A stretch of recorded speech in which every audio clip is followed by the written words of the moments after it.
Eu sou a Marina e esse é o Give Back, um espaço criado para você se conectar com seu coração, seguir a sua intuição e se inspirar com histórias de vida de pessoas incríveis. E hoje eu tenho o prazer de trazer a Gabi para falar hoje com a gente da sua história, da sua trajetória e também contar o que foi a experiência da empatia. Gabi, seja muito bem-vinda. Oi, Mar, muito obrigada pelo convite. Estou muito feliz de fazer parte desse projeto. Você sabe que eu sou sua fã, então estou muito honrada e alegre de estar compartilhando mais esse momento com você. Muito obrigada pelo convite. Bom, Gabi, para a gente começar essa conversa, eu queria que você contasse um pouquinho, assim, qual que foi aquele momento, em que momento que você estava na sua vida que você começou a se questionar um pouco as suas escolhas? Eu trabalhei 10 anos como advogada, sou formada em Direito e de 17 para 18 anos eu já comecei a trabalhar num grande escritório de advocacia. E naquele momento eu não me questionei muito sobre qual seria o meu caminho, né? Eu acho que como muitas pessoas, eu acabei trilhando uma jornada bem convencional por influência da minha família, sem refletir exatamente sobre o que eu gostaria de fazer de fato, quais seriam os meus talentos e tal.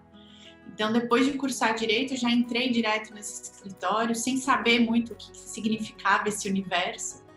E por lá eu fiquei 10 anos trabalhando como advogada. Só que num determinado ponto desse caminho, eu assumi muitos processos pro bono.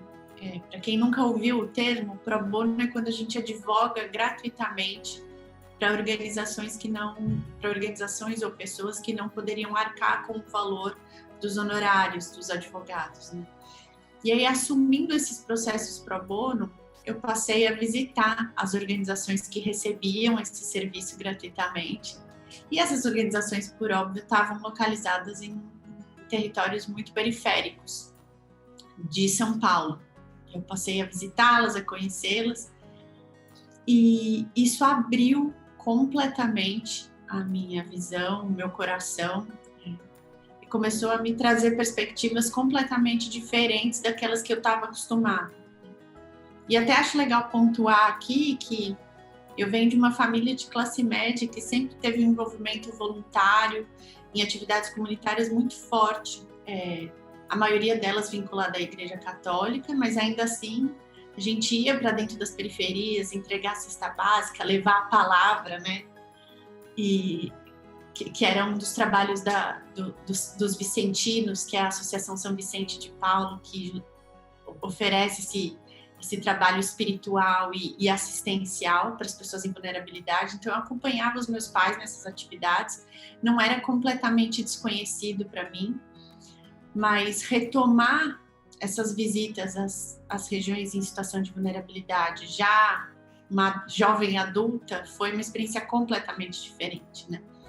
Então eu saía do escritório, que ficava numa região nobre de São Paulo, onde eu tinha uma sala só para mim, toda de madeira, de chão de mármore, e ia para dentro dessas comunidades, conhecer as lideranças comunitárias, entender o trabalho que eles desenvolviam, compreender quais eram as violações de direitos que toda aquela população enfrentava diariamente. E foi exatamente esse choque que começou a me fazer repensar qual que era o legado que eu estava construindo, né? Naquela época eu acho que eu devia ter meus 23 anos e comecei a ficar muito inquieta de pensar que o que eu estava deixando, o que eu estava construindo de positivo para o meu país e para o mundo, para além do meu talento jurídico, né, que estava na maior parte do tempo sendo ofertado a quem podia pagar e pagar muito bem. Você acha que foi nesse momento assim, Gabi, que foi talvez a primeira vez que você tomou consciência que você tinha alguns privilégios na vida? Sem dúvida, Má. Essa é uma pergunta que eu gosto muito, um tema que eu gosto muito de falar, e é uma pergunta que eu acho que demorou para eu articular na minha vida, na minha própria vida, né? Sem dúvida nenhuma, foi nesse momento que eu comecei a perceber alguns dos privilégios que hoje eu tenho consciência que eu tenho, mas eu não tinha uma clareza muito política nesse momento da minha vida, né? Então, eu entendi que eu estava numa posição privilegiada, mas não era claro para mim de que forma e por que isso se operava, né? Então, isso foi sendo adquirido também ao longo do tempo e com as outras experiências que eu fui ganhando. Aí, talvez a gente chegue lá também. Mas acho que um ponto bacana que a gente já conversou brevemente sobre isso, mas que foi talvez o fio condutor de todas as minhas decisões futuras, foi o falecimento do meu avô paterno, que era um homem super controverso dentro da nossa família, de uma personalidade muito dura, um homem rígido, muito autoritário, mas que para os amigos e para as pessoas de fora de casa, ele era muito querido. E ele era tido como uma liderança muito generosa, uma liderança servidora. E acho que além dele representar essa ambiguidade do ser humano, né, da nossa condição de vulnerabilidade, de humanidade, eu acho que meu avô também me mostrou como é possível a gente sustentar diferentes possibilidades sendo um indivíduo, né? Então eu digo isso porque no velório dele foi uma situação super sofrida, né? Porque foi o luto de alguém com quem a gente tinha muitas diferenças, mas que ao mesmo tempo estava trazendo a possibilidade de conhecer como ele era querido e como ele era considerado para além da família. E o que mais me chamou a atenção nesse momento foi perceber e foi conhecer alguns dos amigos dele que fizeram questão de ofertar seus depoimentos publicamente durante o velório. Então, foi quase que ali um sarau, vamos dizer assim, porque iam aparecendo um amigo ou outro que se aproximava do caixão e falava algumas palavras sobre ele. Foi super orgânico, foi natural, ninguém pediu para que eles fizessem aquilo. E aí a gente conheceu meu avô, um pouco mais do meu avô, sob a perspectiva de outras pessoas, e conhecemos histórias que a gente nunca tinha ouvido e nem imaginava. E acho que o ponto comum de todas essas histórias que foram trazidas era justamente a disponibilidade do meu avô em servir o próximo, né? Em servir desinteressadamente, em colocar de alguma forma os privilégios dos quais ele fazia uso a serviço dos outros, principalmente de uma comunidade mais vulnerável. E aí me girou uma chave, porque eu comecei a refletir sobre a minha jornada, né? E se eu morro hoje, qual que é o legado que eu tô deixando? É um pouco drama queen, mas foi essa reflexão que surgiu dali. E naquele momento eu me dei conta de que a minha jornada ainda não beneficiava muitas pessoas além de mim mesma, né? E talvez do meu pequeno círculo familiar. Então foi isso que me fez intensificar o meu trabalho pro bono, em buscar cada vez mais oferecer outros serviços e a minha própria disponibilidade para tentar gerar algum impacto positivo. E aí isso foi crescendo, e aí começou a ficar insustentável trabalhar naquele contexto em que eu tinha que escolher entre servir gratuita e voluntariamente e, enfim, trabalhar de uma forma remunerada com algo que já não me fazia sentido. E desse momento, então, de todas começou a gerar essa dor, essa angústia, né? Qual que vai ser meu próximo caminho? Como é que aconteceu isso para você, de você ter mais clareza sobre o seu próximo passo? Foi um longo processo, foi um longo processo de anos, eu diria, de mais ou menos 5 ou 6 anos de reflexão, de muito estudo. Quando eu comecei a me encaixar nessas novas possibilidades profissionais, inclusive, eu fui fazer um monte de curso. Então, fui fazer curso de negócios sociais, de responsabilidade social, de uma série de outras questões que tinham alguma relação com esse servir, né, a sociedade de alguma forma. Então, foi muito estudo, muita reflexão, fui também fazer vários cursos de autoconhecimento, li vários livros, fui entender quem eu era e como de fato eu podia encontrar dentro de mim as respostas que eu estava buscando tanto. Mas acho que a grande verdade foi entender que eu tinha que me planejar, não só me planejar internamente para arriscar uma mudança que contrariava o que se esperava de mim socialmente, né? Que já que eu era uma jovem, já num emprego estável financeiramente, prestigiado e tudo mais. Então era isso que se esperava que eu continuasse trilhando. Então eu tive que buscar essa força e essa coragem, eu diria. E eu adoro quando a gente usa a palavra coragem, lembrando de que ela vem de um sentido de agir com o coração, né? Cuore e ação. Então, coragem, agir com o coração. Então, foi buscar justamente essa força que me motivava a fazer escolhas mais emocionais, e não emocionais no sentido de passionais, né? Mas movidas pelas emoções que me tocavam. Então, me preparei internamente e também financeiramente, que eu acho que foi o que me permitiu fazer justamente essa migração de carreira que eu escolhi fazer. E aí eu acho que, enfim, dentro dos privilégios dos quais eu faço uso, um deles foi justamente poder me ofertar a possibilidade de fazer uma transição de carreira, porque eu tive condições de me preparar financeiramente para isso também. Mas Gabi, como é que foi essa preparação, assim? Porque desde o momento assim que você sentiu esse desconforto, falou assim, não é mais aqui esse meu lugar, não é mais aqui esse lugar que eu quero estar, até você chegar e planejar a sua viagem, que a gente vai falar dela, quanto tempo levou e como é que você então fez essa tua reserva econômica? Boa. Má, eu não tenho tanta clareza de qual era a cronologia desses passos. Acho que eu acabei sendo um pouco atropelada, né, pela vida nessa época. Não que eu não seja agora, eu continuo sendo, mas de outro lugar.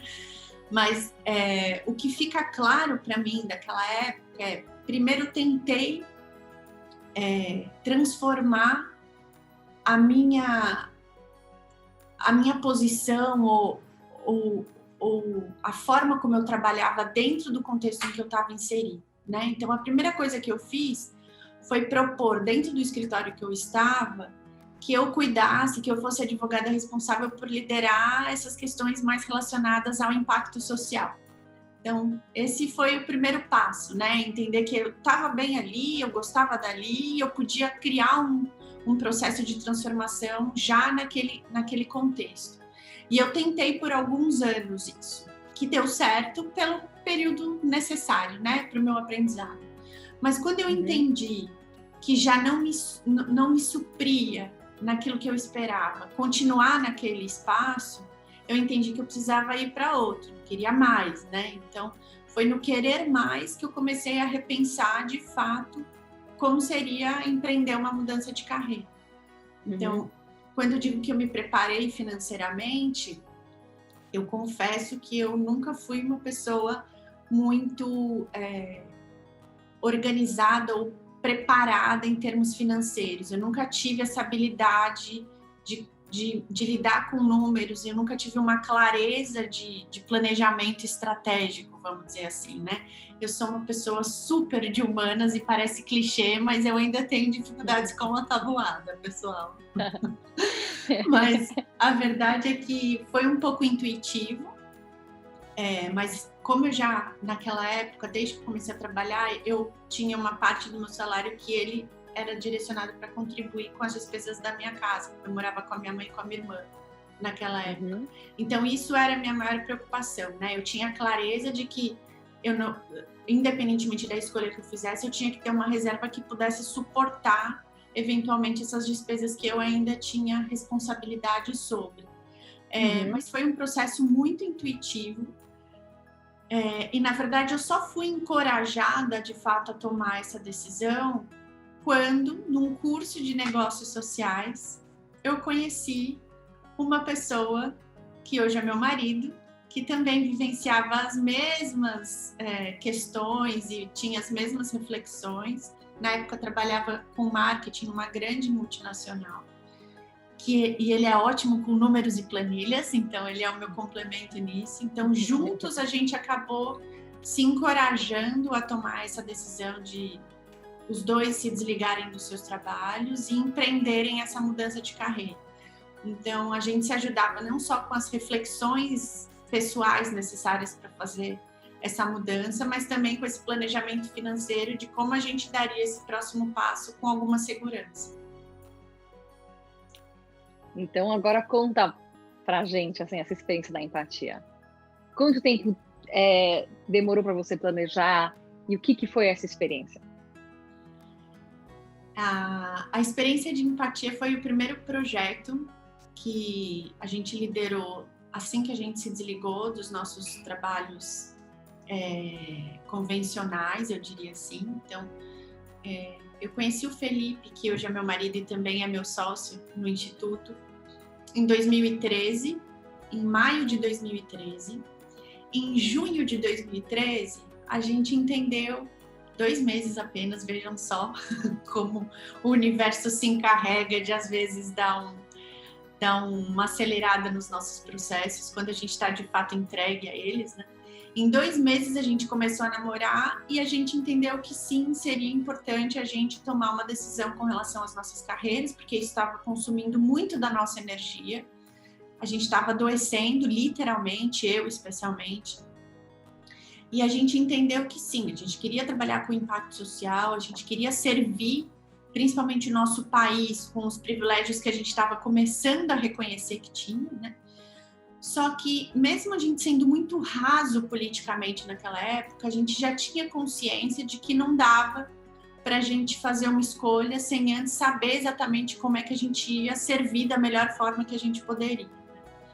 Então, a nossa escolha foi justamente de entender, de pesquisar, de estudar, de fazer uma imersão sobre desigualdade social e de gênero, para entender na prática e sob a perspectiva de quem vivencia isso na pele, quais seriam os caminhos que, do alto das nossas possibilidades, a gente poderia movimentar ou, de alguma forma, articular em serviço dessas pessoas, né? Então, o que era muito claro para a gente é que a gente não queria se desligar dos nossos empregos, que nos davam estabilidade financeira, prestígio e tinham um status social, vamos dizer assim, 2 jovens brancos, né, de classe média alta, com a pretensão de que a gente ia mudar o mundo sem nunca ter vivenciado qualquer tipo de violação ou abuso de direitos humanos, né? Então, foi essa lógica que, ainda que fosse muito intuitiva para os dois, era uma lógica que estava presente, e é por isso que a gente teve a ideia da experiência de empatia, que foi uma viagem de pesquisa sobre desigualdade social e de gênero, em que a gente passou por 40 países, né, da África, do Oriente Médio e da Ásia. Então, ao longo de 6 meses, nos últimos 6 meses, entre o final de 2013 e o começo de 2014, a gente passou pesquisando quais eram os países que apresentavam violações de direitos humanos e que permitiam a entrada de turistas, porque a gente não tinha nenhum tipo de financiamento de uma organização maior, ou enfim, a gente não tinha autorização para entrar, por exemplo, em zonas de guerra. Então, a gente tinha que escolher muito bem qual que seria a jornada para a gente não colocar nossa vida em risco também, mas ter a possibilidade justamente de vivenciar essas violações, né? Então, olhando o mapa, foram meses de estudo para entender qual seria uma rota possível. Em razão da nossa disponibilidade financeira, a gente também não podia fazer uma viagem voando, então a maior parte da viagem foi de ônibus, o que viabilizou também a gente vivenciar a cultura e vivenciar as violações de quem também não recebe ou não acessa os serviços públicos básicos, né? Por exemplo, de transporte e locomoção. Então, uma vez definido quais eram os países que acomodariam todas essas possibilidades, a gente decidiu por esses 40 países e, em agosto de 2014, a gente embarcou de São Paulo para Joanesburgo, que foi a primeira parada na África do Sul. Então, a gente passou o próximo ano inteiro visitando vilarejos rurais, campos de refugiado, zonas de conflito, lugares, em sua grande maioria, sem energia elétrica, sem água corrente, com, enfim, situações de violações profundas e inimagináveis. E toda vez que eu lembro, eu fico emocionada. E foi isso, ao longo desse próximo ano, a gente passou por todas essas regiões, conhecemos lideranças comunitárias inesquecíveis, pessoas que com pouquíssimos recursos criavam mudanças exponenciais para suas comunidades, mesmo com o pouco que tinham, né? E a gente brinca que foi o nosso automestrado, que foi o que de fato abriu a nossa cabeça e nos lapidou politicamente para entender o mundo que a gente vive, né? Para entender de fato qual é o nosso lugar social dentro desse mundo e de que forma a gente poderia de algum jeito entregar os privilégios que a gente foi reconhecendo avassaladoramente. Eu nem sei se essa palavra existe, mas a gente foi atropelado pelos nossos privilégios em cada experiência que a gente tinha durante essa viagem. E como é que foi a volta para o Brasil? Porque eu fico imaginando que tá fora daquele teu lugar conhecido e vivenciando tudo isso, já você abrir a cabeça, né, abrir a tua visão, conhecer coisas novas. Mas quando você volta para aquele mesmo lugar do conhecido, mas com essa outra visão, com esse outro olhar, como é que foi isso para você? Eu acho que uma coisa que eu sempre gosto de trazer também é que uma das coisas que a gente ouviu muito, de pessoas muito queridas, inclusive, é por que a gente teve que ir para fora do Brasil? Se a gente queria aparecer, né? Você quer fazer o bem? Vai aqui do lado, né? Era muito difícil, antes mesmo de voltar para o Brasil, antes mesmo de sair do Brasil, a gente já tinha que lidar com esse tipo de questionamento que deixava a gente muito desconfortável.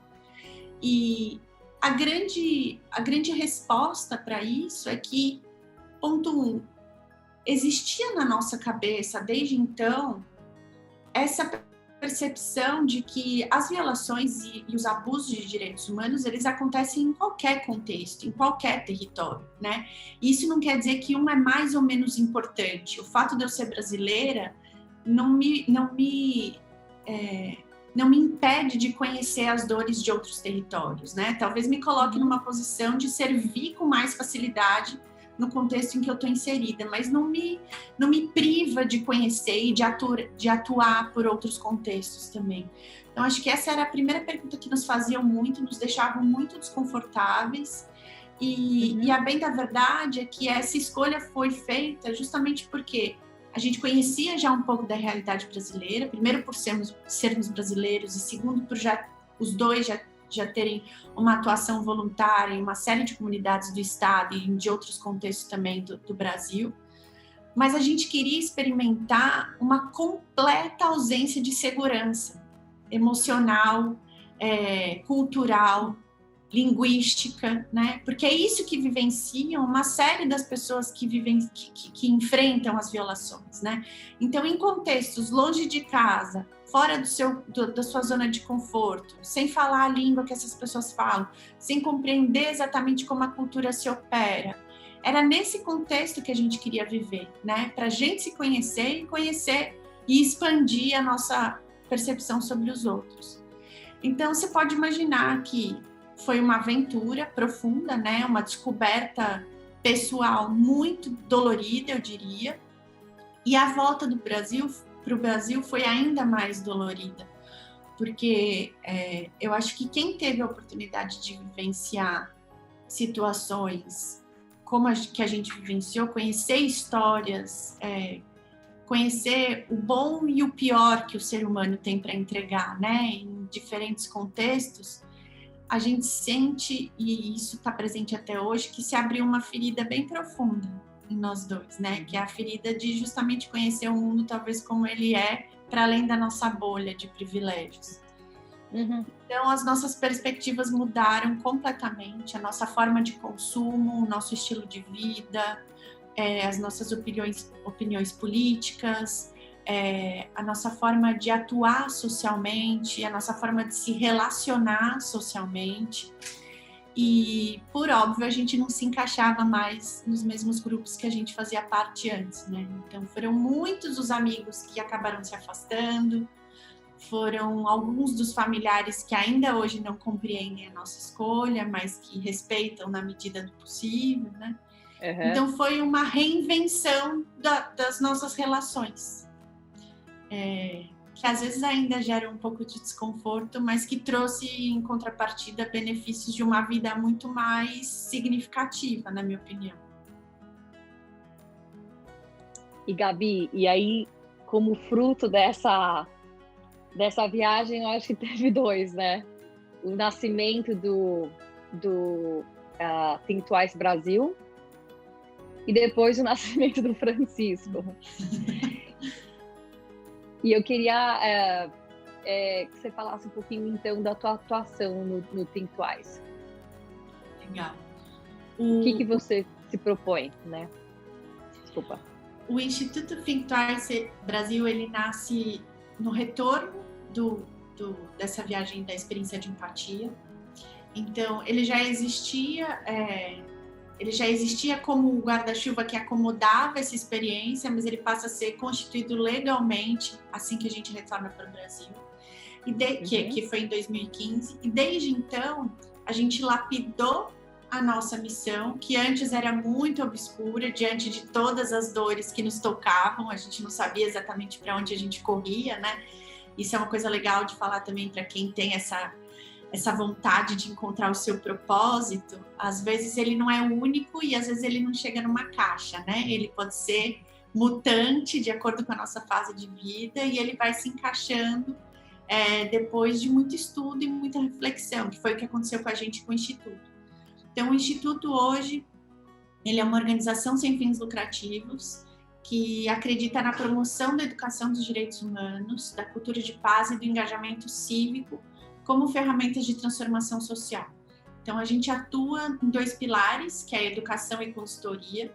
A gente trabalha muito próximo das empresas, das instituições de ensino, do governo e também de organizações da sociedade civil, justamente com a intenção de auxiliar pessoas e organizações a se revisitarem, a se formarem, a se educarem no que se refere às questões de direitos humanos e a compreenderem melhor como internalizar e replicar uma cultura de paz, né? Então, dando exemplos muito práticos, quando a gente olha para os noticiários e a gente vê essas notícias trágicas de crimes cometidos contra pessoas negras que foram assassinados covardemente por seguranças ou por agentes públicos, quando a gente olha para as mulheres que são vítimas de assédio sexual, assédio moral dentro das suas organizações, dos seus ambientes de trabalho,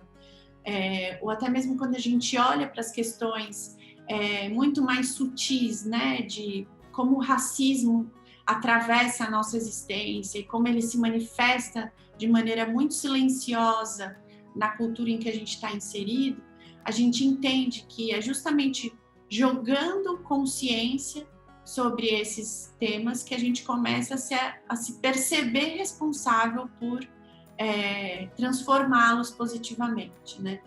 E essa reflexão também, Maia, ela é importante porque quando a gente olha para a nossa trajetória pessoal, fica evidente que a gente não nasceu consciente sobre o significado e a aplicação dos direitos humanos, né? Mesmo sendo dois jovens brancos, vindos de família que nos ofertaram a possibilidade de estudarmos em escolas importantes e privadas, com ensino de qualidade, não viemos de backgrounds com envolvimento político, com ativismo social. Então, a gente não cresceu num contexto de consciência social, de classe, de gênero, né, de raça.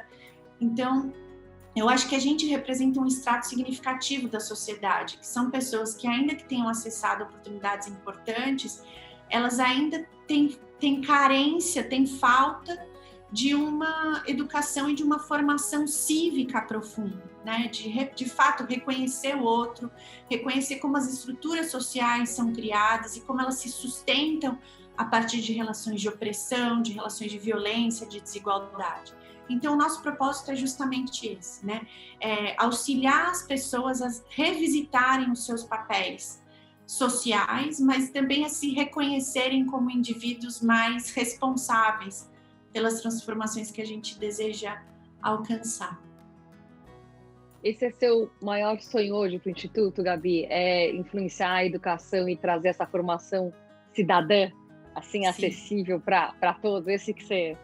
Sim, esse é o meu sonho da vida, assim, é incluir uma pauta,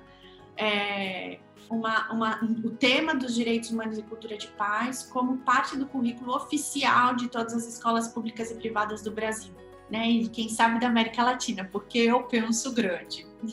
Mas a verdade é essa, a gente ainda que isso esteja já previsto na nossa base nacional como curricular, o tema da empatia, o tema dos direitos humanos, isso ainda é muito tido como uma pauta transversal, ou seja, pressupõe-se que essa temática ela atravesse todas as matérias e que ela tenha que ser endereçada pelos professores e pela comunidade escolar de uma maneira quase que horizontal, né?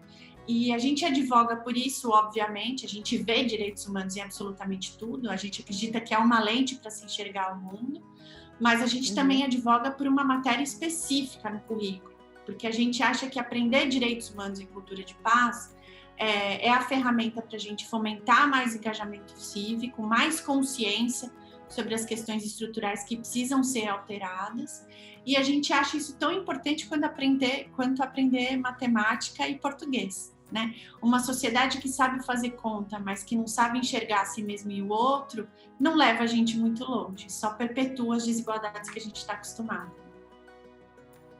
Maravilhoso, Gabi. E eu queria falar assim um pouquinho, né? Por que eu te chamei para participar do Give Back, né? Então o Give Back ele foi criado para retribuir também algumas pessoas que conversaram comigo ao longo da minha jornada e que tem um impacto muito grande na minha vida. E você é uma delas. Quando eu te escuto, eu sinto uma profundidade, uma sabedoria, e eu admiro muito a forma como você teve coragem de tomar suas decisões, de se permitir de uma forma tão extrema, tão responsável, tão intensa com o que você queria viver, e você criou as suas oportunidades. Então, eu acho isso tão corajoso viver dessa forma, e é por isso que eu te chamei, porque eu sempre fico encantada e eu me sinto privilegiada de ter você na minha vida. E eu queria agora saber para você, quem que você gostaria de dar o seu give back? Uma pessoa que eu gostaria de give back é a minha mãe, com quem eu tinha uma relação super conturbada na adolescência e até durante quando eu era uma jovem adulta. E desde o momento em que eu optei por fazer minha mudança de carreira, foi a única pessoa que incondicionalmente me apoiou, mesmo sem entender nem um pouco da minha escolha, e mesmo tendo uma formação muito humilde, foi a única pessoa que de fato me encorajou, me apoiou, sustentou as minhas dúvidas, as minhas escolhas, acolheu e acolhe as minhas feridas, continua vibrando com cada pequenina conquista que eu dou, curte tudo que eu posto, que eu falo, e não por acaso até passou a se envolver politicamente, me acompanhar em manifestações, falar sobre direitos humanos, trazer sua opinião sobre temas controversos, coisa que ela nunca fazia para não querer criar polêmica, né? Hoje ela faz. E agora que eu sou mãe do Francisco, ela é o meu braço direito, porque é ela quem cuida dele alguns dias da semana, para que eu continue tendo a oportunidade de realizar o trabalho que eu acredito e que eu desejo. Então, quem eu give back nesse momento é a minha mãe, e ela representa tantas outras pessoas da minha família e dos meus amigos, e pessoas que eu ainda nem conheço pessoalmente, mas também são parte dessa rede de amor e de generosidade que sustentam o Instituto. Obrigada, Gabi. Eu te amo muito. Eu te amo. Obrigada.